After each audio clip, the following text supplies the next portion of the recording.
Now peep this. This is the doctor who's been consistently reporting on CNN about the coronavirus. Pass away from the coronavirus.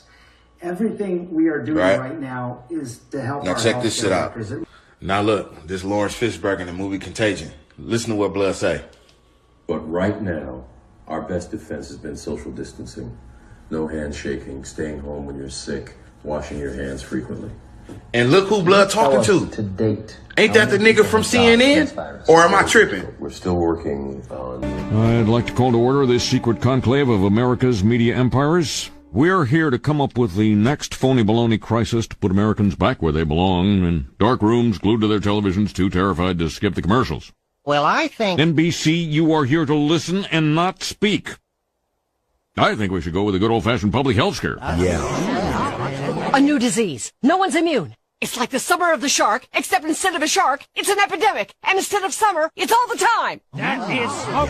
Now, I hate to be the guy who derails what everybody else loves. He loves being that guy. But, Janice, we do have standards. This can't be a made-up disease. The only moral thing to do is release a deadly virus into the general public. We do have something we've been holding on to, but it hasn't been tested. Get over here, NBC. Well, we certainly believe in testing, but Wow.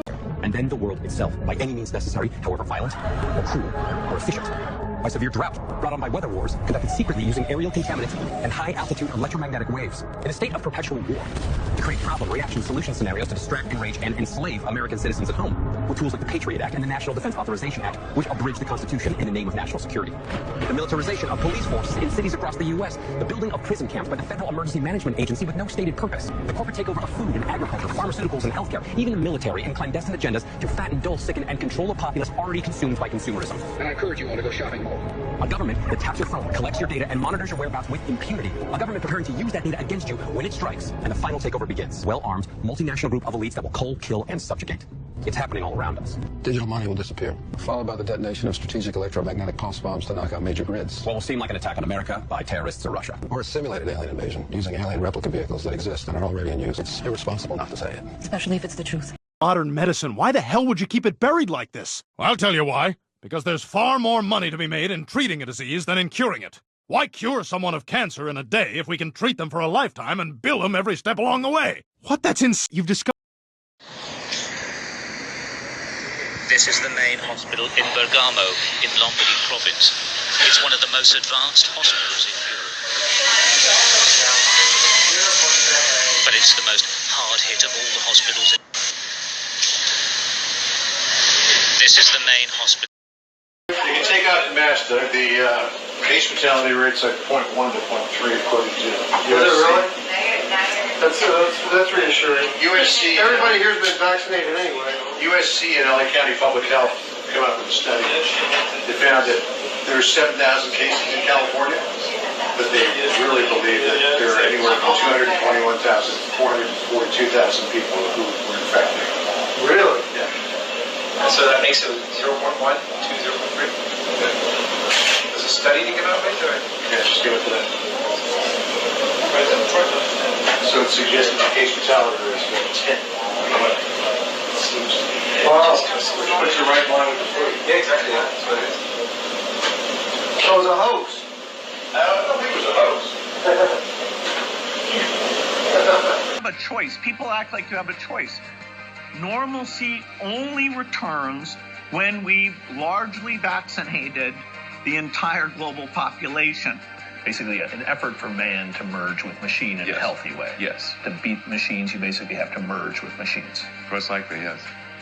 You're working to build basically an interface to the brain. Yeah. Electrode to neuron interface at a micro level. Okay, what is it? Like, I have like a plug in my head that's going to fit into a hard drive? Like, or how does that work? Yeah. A chip and a bunch of tiny wires. This would be implanted surgically. And it would do what? Could you input? Could you download Jim? Mm-hmm. Yes. In this year's annual letter, Melinda and I take the toughest questions we get asked and give our answers. One that's come up for a long time is, as we make the world healthier, is the population going to get so big that feeding everybody and maintaining the environment is going to be impossible. Here we can see a chart that looks at the total world population over the last several hundred years. And at first glance, this is a bit scary. We go from less than 1 billion in 1800, and then 3, 4, 5, 6, and 7.4 billion where we are today is happening even faster. So Melinda and I wondered whether providing new medicines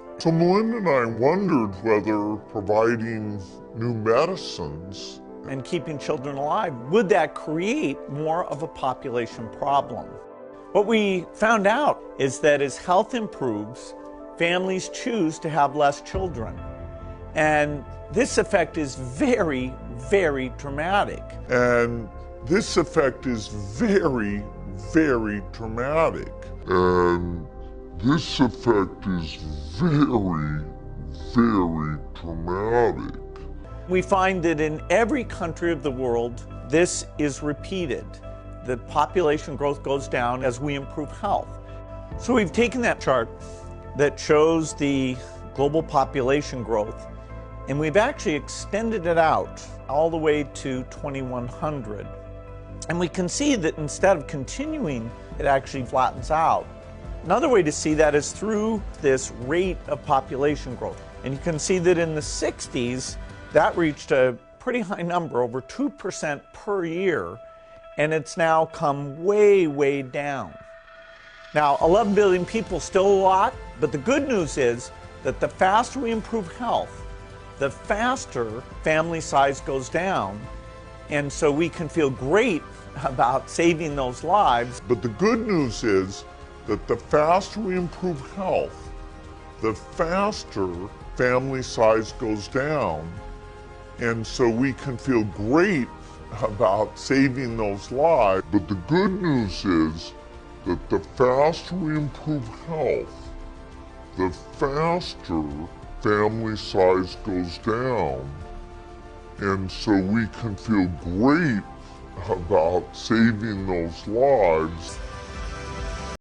Well, Bill, since you tried to warn us about this pandemic and we didn't listen, what's the next thing you're warning us about that's going to happen 5 years from now that we're not listening to at the present? Well, I didn't want to be right. What I wanted to do was I understand. I'm not saying you won. Everybody loses. Nobody wins with this, and I'm not saying that you're. This is not an end zone dance. I'm just saying, what else are we not listening to that we need to take action on now? Well, the idea of a bioterrorist attack is kind of the nightmare scenario because they're a pathogen with a high death rate would be picked. Now, the good news is, I'm not trying to depress you, it's tough enough Too late. right now. Too late. Most of the work we're going to do to be ready for pandemic 2, I call this pandemic 1, most of the work we'll do to be ready for that. And then we're taking things that are, genetically modified organisms, and we're injecting them in little kids' arms. We just shoot them right into the vein. What kind of shit is that?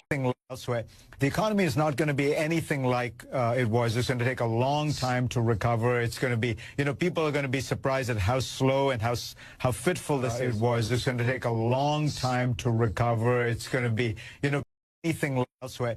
The economy is not going to be anything like the United States. People should not be walking around with masks. You're sure of it? Because people are listening really closely to this. Right now, people should not be walking. There's no reason to be walking around with a mask. When you're in the middle of an outbreak, wearing a mask might make people feel a little bit better, and it might even block a droplet, but it's not providing the perfect protection that people think that it is. And often, there are unintended consequences. People keep fiddling with the mask, and they keep touching their face. And can you get some schmutz sort of staying inside there? Of course. But when you think masks, you should think of healthcare providers needing them and people who are ill. May, June, July, August, September, October, November, December. We need a cure! We need a cure! Why, the only cure is bed rest. Anything I give you would only be a placebo. Where do we get these placebos? Maybe there's some in this truck.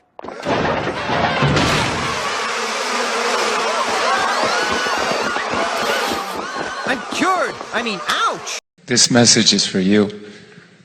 A great man once said that evil is powerless if the good are unafraid. Well, you and I have a rendezvous with destiny. We'll preserve for our children this, the last best hope of man on earth, or we'll sentence them to take the last step into 1,000 years of darkness. We're at war with the most dangerous enemy that has ever faced mankind in his long climb from the swamp to the stars.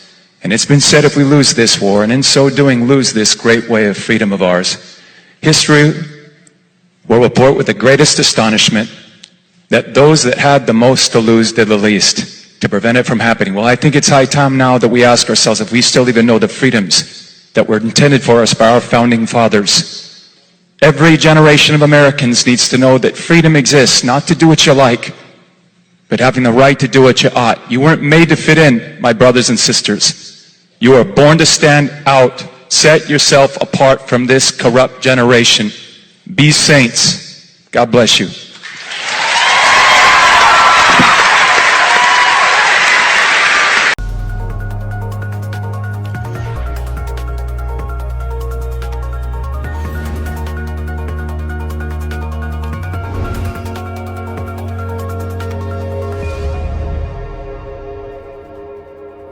We are a community of cultural creatives and like-minded people in pursuit of the truth, whose focus is disclosure, raising consciousness, and the awakening of humanity.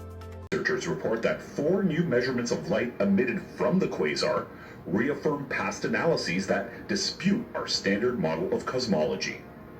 Evidence was gathered from the ELT, or Extremely Large Telescope, in Chile, and the information is being examined at the University of New South Wales in Australia. The findings have scientists questioning a perfect balance between fundamental forces, throwing a monkey wrench into the work of those trying to prove the theory of everything, which could explain every aspect of physics.